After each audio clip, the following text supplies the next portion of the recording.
Yes. Can you please elaborate on what spiritually happens during raves and festivals like Burning Man? Well, not even like Burning Man, the man who killed 8 people was a human sacrifice from this family who brings out every nakedness and wickedness upon the earth. That singer, he had an altar and he made a deal that there would be blood spilled, and as a result shaitan would give him what he wanted. Those are not concerts, they have nothing to do with music and the whole concept of a concert. These are actually satanic altars. If you imagine an altar from the past, there were 20 people, the high priest would get up, would slaughter somebody, there would be fire everywhere and they would take their allegiance to that devil. Now his agents are much more powerful. They sit in arenas with 50,000 people. So what kind of a high priest is that? The other guy had 10 people. Pharaoh's magicians, how many people they had?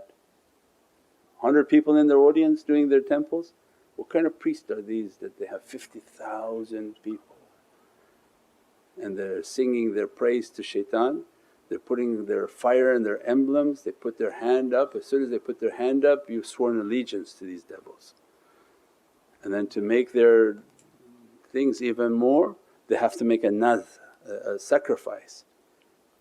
And that one had intention for calling them into action to get angry and jump around, and 8 people died. And that went to his benefit is what he thinks, until Allah shows one day what they are. But these are all satanic festivals, they brought them now into those lands. Those are not anything about dancing or being moderate and being modern. Those are satanic festivals, those are satanic rituals, and those rituals are for very high level satanic entities.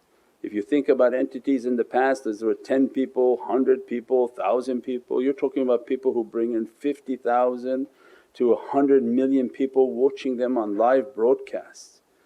So that's why shaitan is paying them so high. If they were of no value he wouldn't pay them, but he's paying them hundreds of millions of dollars because of the extent of the damage they're doing. And shaitan is somebody who's like a lawyer. So with Allah he wants to be sort of secured and say, look, they're called influencers, so I'm not hiding who they are. They have a title that they're to influence humanity. So when Allah wants to punish him, he'll say, I told them these are influencers, I didn't say that these are good people, I told them they are influencers. So always look, shaitan puts his disclosures on everything. He puts it on cigarettes saying, you're going to die and your lungs are going to collapse, and people buy it like crazy.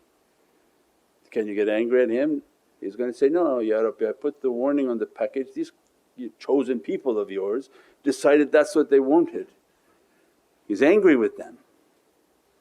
Then I put my name spirits on the bottles and I put spirits on the wall. I don't know why they come and drink it, but they're your chosen people, look at what they're doing. So everything with Allah He has a disclaimer. The wise are the ones whom can read it and say, this guy is not hiding anything, inshaAllah. As-salamu alaykum Sayyidi. Walaikum salam. What does it mean when one can hear the birds talk, sounds become speeches?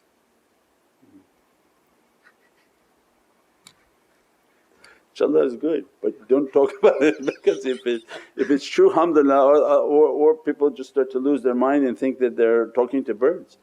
So these spiritual things are not something that people talk about, they feel shyness to talk about.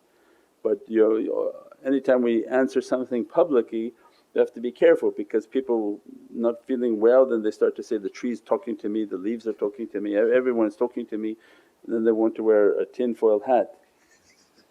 So these things are spiritual or confidential, and you have to have a shyness in tariqah. Tariqah teaching us, I'm nothing, I'm nothing, I'm nothing. And if anything should happen, then keep it with the concept of I'm nothing, I'm nothing. InshaAllah Allah make it to be real. But there's always a chance in anything that happens, it could be also jinn talking to you through a tree. So a student